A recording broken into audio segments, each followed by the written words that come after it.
Hello everyone, this is Rohit Kashyap. दोस्तों, आज की इस वीडियो में हम डिस्कस करेंगे कुछ और इम्पोर्टेंट लिटरेरी टर्म्स। मैं आपको बता दूं, अगर आप इंग्लिश लिटरेचर से रिलेटेड किसी भी कॉम्पिटिटिव एग्जाम की तैयारी कर रहे हैं तो वीडियो आपके लिए बहुत ही हेल्पफुल होने वाली है।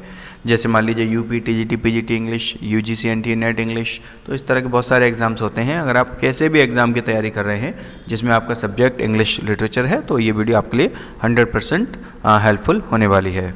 तो आज की इस वीडियो में हम डिस्कस करेंगे अलेक्जेंड्राइन, एलेगरी, एनाक्रोनिज्म, एनाग्राम। तो चलिए सबसे पहले देख लेते हैं अलेक्जेंड्राइन क्या होता है। It is the line of verse that has 6 iambic feet or 12 syllable iambic lines, that is called Alexandrine. दोस्तों, अगर आप नहीं जानते हैं कि आयम्बिक फीट क्या होता है, सिलेबल क्या होते हैं, तो इस पर मैंने कंप्लीट वीडियो बना दी है। उसका लिंक मैंने आपको डिस्क्रिप्शन बॉक्स में दे दिया है, तो आप वहां जाकर देख लीजिए क्या होता है। फिर भी मैं आपको समझा देता हूं। देखिए, आयम्ब का मतलब होता है एक ऐसे सिलेबल पैटर्न जिसमें एक सबसे पहले वीक सिलेबल आएगा आपका, फिर एक आएगा स्ट्रॉन्ग सिलेबल। सिलेबल का मतलब होता है दोस्तों साउंड ऑफ वॉवेल, ठीक है। तो पहले वीक सिलेबल होगा, फिर एक होगा एक स्ट्रॉन्ग सिलेबल। तो इनका जो पैटर्न चलता है इसी को हम आयम्बिक कहते हैं, ठीक है।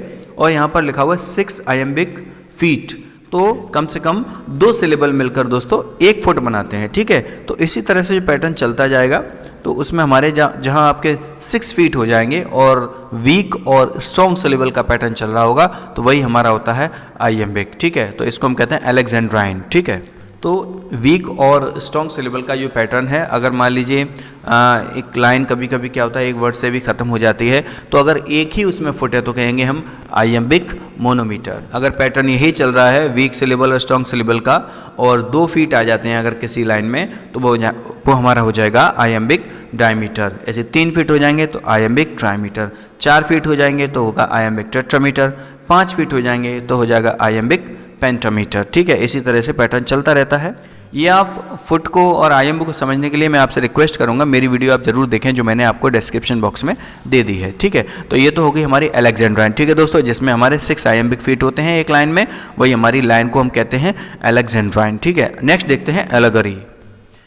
It is a narrative poem और prose which carries a second meaning beneath the immediate surface account. इसका मतलब है ये एक ऐसी पोम या प्रोज होती है जो नैरेटिव फॉर्म में लिखी जाती है, जो अपना मीनिंग तो देती है जो लाइंस वहाँ लिखी हुई हैं, लेकिन इसके पीछे इसका एक हिडन मीनिंग और होता है, सेकंड मीनिंग और होता है, उसको हम कहते हैं एलेगरी।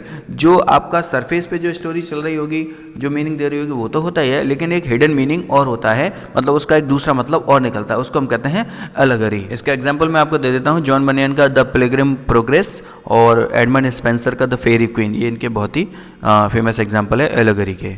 चलिए अब देखते हैं anachronism. It is an error in chronology or something located at a time when it could not have existed or occurred. इसका मतलब दोस्तों क्या होता है कि कोई ऐसी चीज़ आपको किसी स्टोरी में या किसी नोवेल में ऐसी चीज़ दिखाई जाए जो उस टाइम पर हो ही नहीं सकती है ना, और उसका जिक्र उस स्टोरी में किया जाए तो उसको हम कहते हैं एनाक्रोनिज्म। मैं आपको एग्जाम्पल के थ्रू समझाता हूँ, बहुत अच्छी तरह आपको समझ में आ जाएगा। जैसे मान लीजिए आप विलियम शेक्सपियर का कोई भी एक वर्क पढ़िए, ठीक है, और उसमें कहीं ऐसा जिक्र आ जाए कि विलियम शेक्सपियर मान लीजिए मोबाइल का यूज़ कर रहे हैं, है ना, और नेटवर्क प्रॉपर नहीं आ रहे हैं, फिर वो अपने लैपटॉप से काम करते हैं।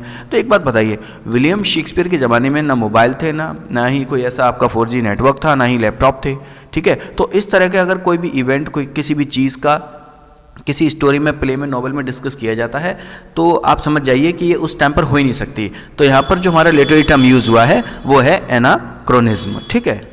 चलिए आगे देखते हैं। एक है आपका anagram. It is a word or phrase which is spelled by rearranging the letters of another word or phrase. इसका मतलब है, जैसे मानिए अगर कोई वर्ड है तो उसके लेटर्स को हम अरेंज कर दें, ठीक है, और अरेंज करके दूसरा शब्द बन जाए कोई, वही हमारा एनाग्राम होता है, ठीक है। जैसे मैं आपको एक एग्जांपल देता हूँ। जैसे एक ये हमारा शब्द लिखा है बाइनरी, ठीक है, BINARY, तो इन्हीं लेटर्स को रीअरेंज करके हमें दूसरा शब्द बनाना है।